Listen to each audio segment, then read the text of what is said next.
In this video, I want to talk about frustrations I experienced, you may be experiencing as a child in elementary school. I want to talk about some of my experiences.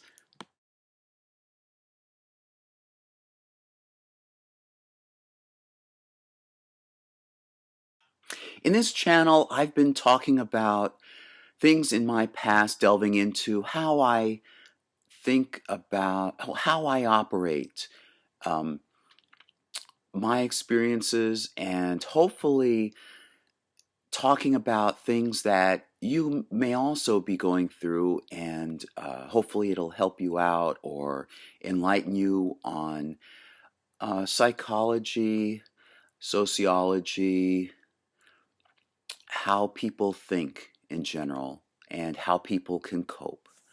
So if you like this content, please consider subscribing to my channel, and especially if you like this video, please give it a thumbs up. Last night at my second job, I was thinking, I had some slow time. I was probably thinking about frustration a little bit, and I remembered sometime in either elementary school or middle school, something with a chair. I don't remember throwing a chair, and this is very uncharacteristic of me, which probably made it stand out in my mind so much. I do remember that time, and I wanted to share something about it. It was probably in elementary school. Now, at the time, uh, the kids were teasing me. I felt more like a misunderstood person. And I want to talk more about that. I want to delve into what they were doing and how I felt teased, how I took it as being teased or mocked.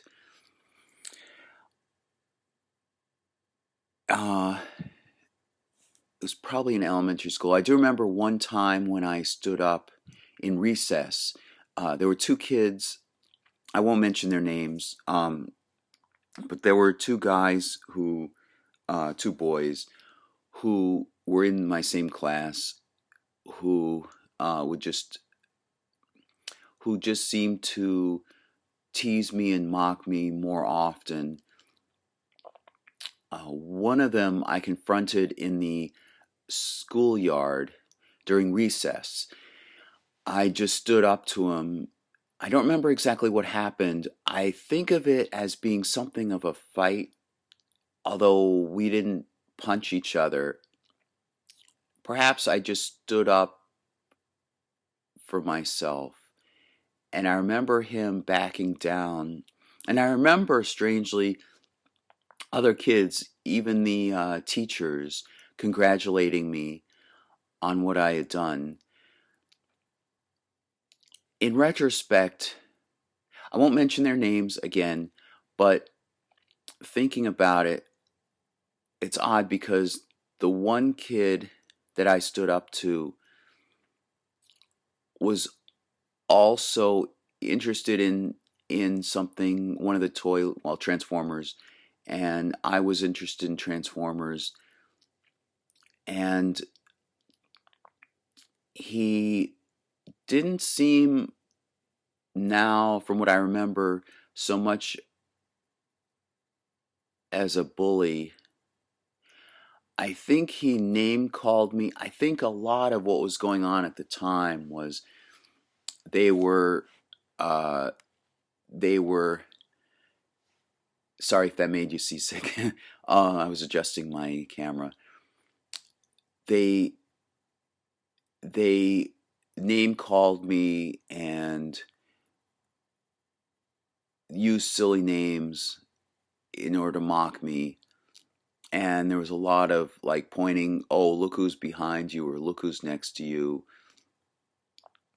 And so that was probably some to make me feel like an outcast. The other kid I remember at least one time went to my house and I had just had an operation on my leg and he beat me up in the yard. Um, I I remember him as being more of a bully than the other kid. The other kid sometimes seemed friendly. The other kid sometimes chatted with me. I had a friend, John, who's my best friend, other than Peter, whom I've also mentioned. But I mean, in terms of this school, after I had moved from Wetzel Road to Liverpool Elementary, John was my best friend, and he was picked on quite a bit too, in different ways than I was. But this kid that I confronted in the schoolyard, at least one time, I think sat with us at lunch and we chatted about Transformers. And he had those Transformers action cards from the TV, the animated TV series. I yes, and he also brought in one of the toys, one of the Transformers. Was actually a couple of them. I don't think it's really traceable based on which ones he had, who this kid was, but he had Grapple and Dirge, I believe, either Dirge or Thrust. But anyway, so it's kind of mixed. Maybe I should reassess and think through. And I can imagine many of you saying, why bother reassessing? Why bother looking back as I do in these videos?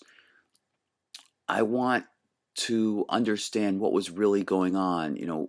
One of my belief systems, one of my truisms is that knowledge is power. That sounds cliche. Knowledge is nourishing. If I were to say it, basically, the more you know about context, the right context, the full context, not just the right context, the full context, the better off you are, because it may be bitter.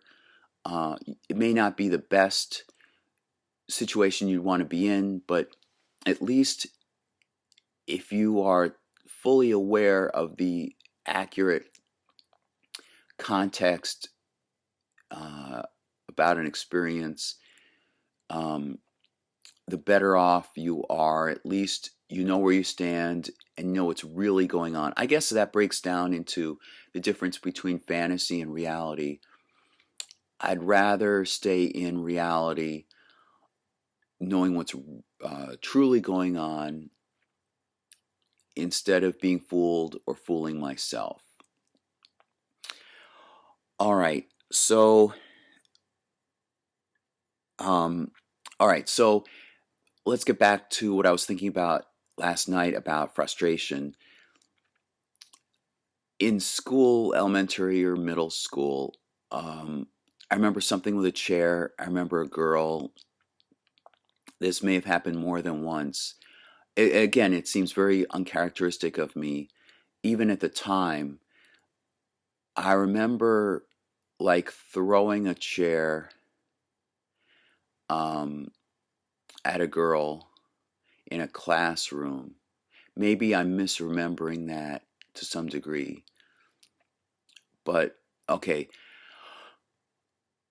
I've already described in school being picked on and mocked and so forth. And I remember my home life, although my home life was very content, very positive. I've already talked about my mom hearing voices. And I remember one time in elementary school coming into class and saying that my mom had told me she almost died because of the sounds that the neighbors were uh, putting on near her. And so having had experiences like that, I felt frustrated several times. And I remember sometimes, when this would have been probably more like middle school, walking into school wanting, anticipating, hoping for some time when I could just go off, like go off, um, and just yell or do something, not necessarily punch. That's an interesting thing. I never wanted to punch anybody. I wanted to be almost like a poltergeist, throw things or make a lot of noise and a lot of racket, principally to get people to notice that I'm in pain and I'm feeling frustrated and alone. Not necessarily alone, frustrated. So I would eagerly wait for those moments. And this is a little off track, but I do remember in middle school, oh no, actually, well, elementary school, sitting in the English class, and we would have words up on vocabulary words up on the screen, I'm sorry, up on the screen. Well, maybe in the future it'll be up on the screen, but on the blackboard, and uh, um, anybody who knew any of the words could raise their hand, his or her hand, and explain a definition of the word. And if it satisfied the teacher, then we can cross that off amongst the remaining list of words we had to write down the definitions for. So sometimes I felt like I was doing some kind of protest. I knew the meanings of many words on the board, but sometimes I would just refuse to participate. And it didn't bother me as much to have to write down the definition for the word or words, even though I knew them, because it was more important not to participate. There's probably some rationale behind that. So, all right. So going back to walking into the hallways of the school in the mornings. Sometimes I would walk in. I was itching for some kind of uh, flare up or blow up, just to get people to notice that I was frustrated and I wanted to talk to somebody about it. Many times that didn't happen. I do remember some incident with a chair and a girl. I don't even remember the girl or if it even really happened that way. And I don't remember how hard I threw a chair. That was an extreme case. Um, but I also don't remember yelling up. I remember even in middle school, I remember crying.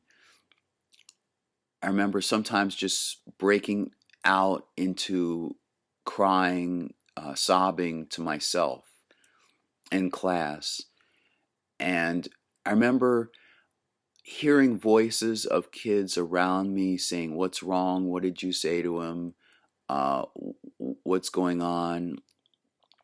And that made me feel happier because I was getting some attention to the fact that I was in pain.